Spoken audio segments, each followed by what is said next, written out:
There are two kinds of people in this world. At least that's what they say, right?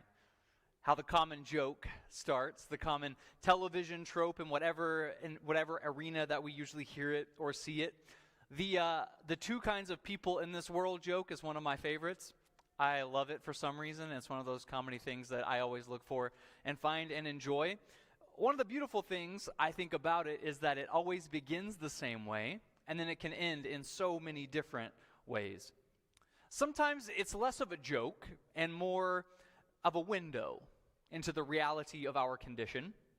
It allows us to see subtle ways in which we really are different kinds of people. For instance, I have here a few images this morning that I think brilliantly depict just how there are two kinds of people in this world. So let's do a quick run through here. You may identify with some of these as we go through. There are two kinds of people in this world. There are vertical sandwich cutters, and there are diagonal sandwich cutters. Okay? I like diagonal myself, but a lot of times I've got some sort of soup and I like to dip. Too much information. There are two kinds of people in this world. Those who make their bed in the mornings and those that don't. Ooh. There are two kinds of people in this world. Those with a bajillion notifications on their phone and those who clear them neurotically, probably.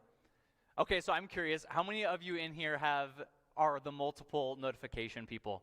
Your email is never cleared. Okay. I don't know. I kind of want to see what's the biggest number we have out there, but I don't know.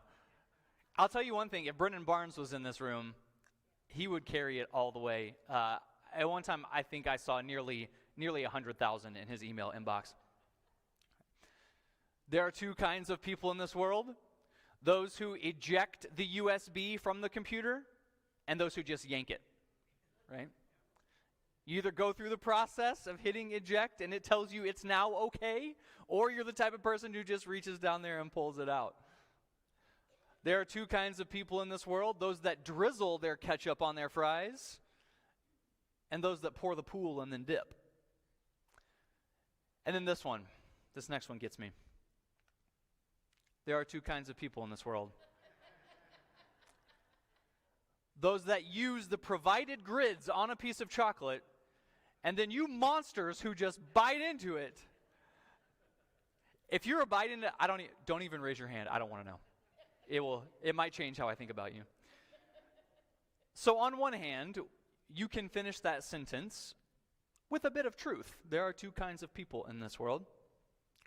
Then, of course, it could be the setup for a joke. In many instances, the joke will line up as something we call a false dichotomy. What we mean by that is that they're not really two different groups of people.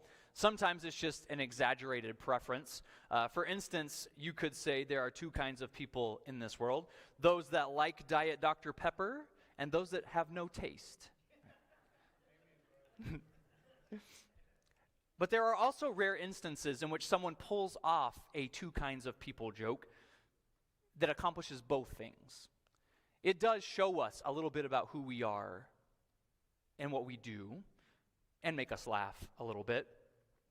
It might hold up a mirror to show us a bit of our humanity that we might not otherwise acknowledge. It can show us a truth about ourselves that we might not always want to admit. In James chapter 3, our passage will do just that today as we talk about wisdom, a real wisdom that we should seek and try to live our lives by, and the false wisdom that we so often pursue. We're in the middle of a study on the book of James, and in reality, the thing that we call the book of James is a letter written from James to a group of Christians, a group of followers of Jesus in a place called Judea. A place and time in the world marked by incredible division, marked sides of an argument that seem very, very far apart.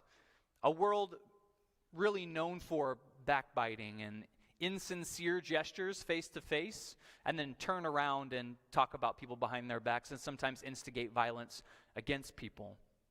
And into this incredibly divided world, what we've been studying so far is what James asks of the church. When the world around you is divided and people are at each other, how does the church respond? How does the church act. And what James has asked of them is what we're calling a measured response. He would say, be quick to listen, slow to speak, and slow to become angry. He would ask them to treat people with dignity, regardless of their stature or their wealth. He would tell them that mercy triumphs over judgment. He would implore them not just to talk about their faith, but to live it in and out of every day. And then last week, we talked about that famous passage in which James implores them to guard their tongues. Be careful about what you say, and be careful about what it reveals about you. And today, again, we'll talk about wisdom.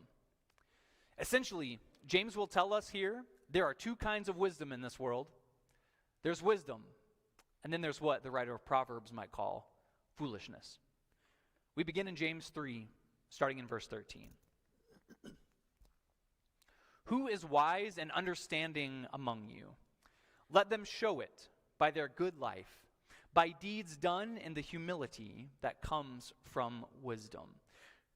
We begin this section, and James begins this section with a question. Who is wise and understanding among you? Just as there are two kinds of people in this world is the setup to the joke. Who is wise and understanding among you is the setup that James uses here, because just as James's audience is expected to have done, I think we would answer the same way.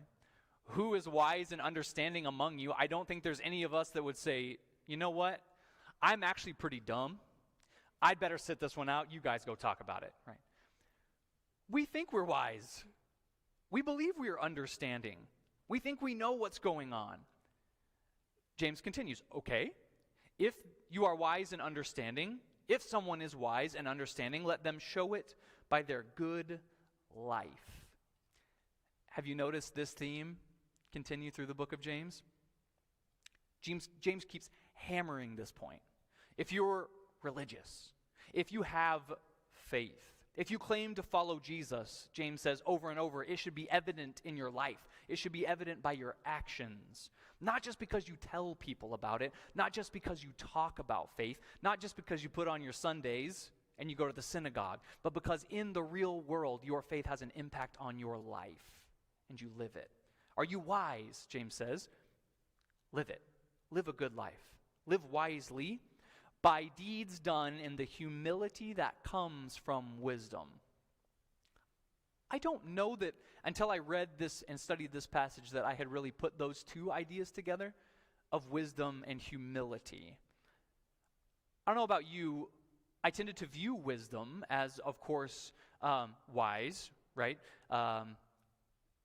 Peace-loving, a calming presence, but also at the same time kind of high and mighty, maybe Solomonish, if you follow with me there. But here, James ties the two together. And now it feels like an obvious truth. I don't know why I didn't see it. Wisdom breeds humility. Wisdom, by its very nature, puts things in perspective. It puts things in their proper place, and wisdom puts us in our proper place. And this is where James will go next. Who is wise and understanding among you? Let them show it by their good life, by deeds done in the humility that comes from wisdom. But if you harbor bitter envy and selfish ambition in your hearts, do not boast about it or deny the truth. Now that's an interesting development. Does that catch anyone else as odd at first? If you harbor bitter envy or selfish ambition, don't boast about it or deny the truth. Why would I boast about that? If I am harboring bitter envy and selfish ambition, I'm not going to tell anybody. Who would boast about that? What truth are we denying? James will continue.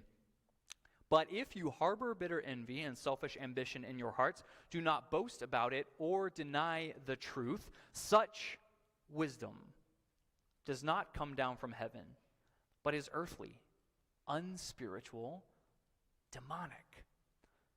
We set up this section with the idea that James would build a false dichotomy for us. And here it is. There are two kinds of wisdom, James might say. Wisdom and not wisdom. And we also talked about the phenomenon that can happen when these false dichotomies are used well, they can hold up a mirror to us as people and show us some of our tendencies that we might not readily admit. And it's that one word right there in quotation marks that does just that: wisdom. Why would someone boast about bitter envy and selfish ambition? Because I think we've tricked ourselves into believing that that's wisdom. We've come to believe that we're the ones who know what's going on. We are the ones who have it all figured out. Who is wise and understanding among you? I am. We know the best way. This is the backseat driver situation.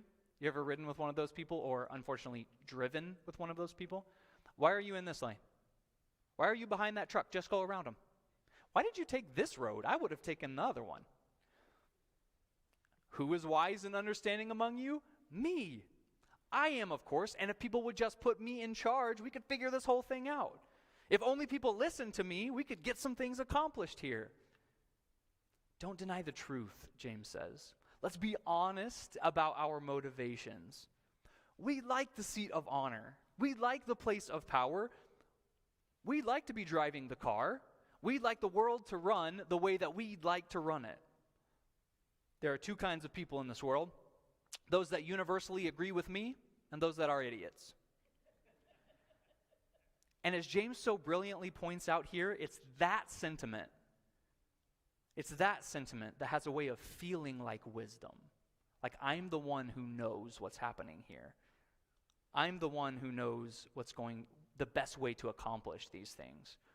But in fact, James calls it demonic.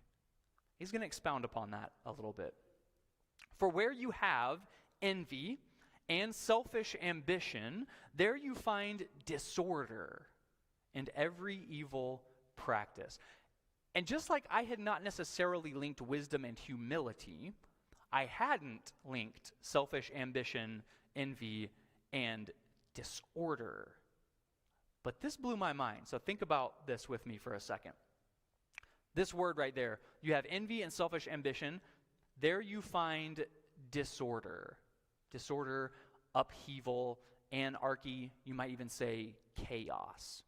And that's important because of a little situation that we read at the very beginning of our scriptures. Genesis chapter 1. In the beginning, God created the heavens and the earth. Now the earth was formless and empty. Darkness was over the surface of the deep, and the Spirit of God was hovering over the waters. The word we translate as deep there, I've highlighted it in red, is the Hebrew word tehom, which means for them this idea of the primeval sea, all-encompassing ocean that covered the entire earth before God had imparted his own wisdom into the situation. The primeval sea, tehom, which also carried with it the implication of chaos. So then, God begins his creation process. And if you start with this idea that for them, the ocean covering the world was chaos, then you start to hear what God does to the water a little differently. God begins his creation process, and in that process, he, quote, separates the waters. He, quote, gathers the waters and puts them in specific places. So what God is doing in the minds of an original Hebrew audience is God is placing boundaries upon tehom. God is creating order out of chaos. In God's wisdom, he is binding the chaos. He is binding the water and putting it in certain places. The rest of Genesis 1 and 2 describe this purposeful, wise order. That's why we read and things seem to be separated by days. God is categorically going through and bringing order to what once was darkness and chaos. Then we get to Genesis chapter 3, the fall, we call it. Adam and Eve are living in Eden, where their every need is purposefully cared for, and they coexist and commune with God himself. Eden is the representation of the ideal that God had in creation. Until Adam and Eve do the one thing they're not supposed to do. They eat of the forbidden tree. And what was the temptation that the serpent offered that persuaded them to break God's one rule? For God knows that when you eat from it, Your eyes will be opened, and you will be like God, knowing good and evil. Your eyes will be opened, and you will be like God. What is it that brings chaos back into God's created order? Bitter envy, selfish ambition. And so James says, where you have bitter envy and you have selfish ambition, you find chaos. It's right there in Genesis chapter 3. From the very beginning, those things have been tied together. When we live with humility, the humility produced by wisdom, we have our priorities in the right place. We have ourselves in the right place, and things work as they should. But where we have envy and we have selfish ambition, we find disorder. We find chaos. We find the world that we live in, which seems to be ruled so much by selfish ambition and bitter envy. Before we close with our final two verses of this passage, let's take a step back and look at the very real and very applicable historical situation here. The word we keep reading here as envy can also be translated as zeal, and is translated as zeal in several other places. And James keeps using this word for a very specific reason. We begin every week of this series with a little historical reminder of where we are in the world at the time that James writes this letter. This is Judea, around 50 A.D. The world is divided intensely by the haves and the have-nots. And there is beginning this idea in Judea that there should be a revolt. But not just a revolt, more like the idea of a righteous uprising. That God's people should rise up to restore a rightful order to the world. The idea that God's people should be in charge again.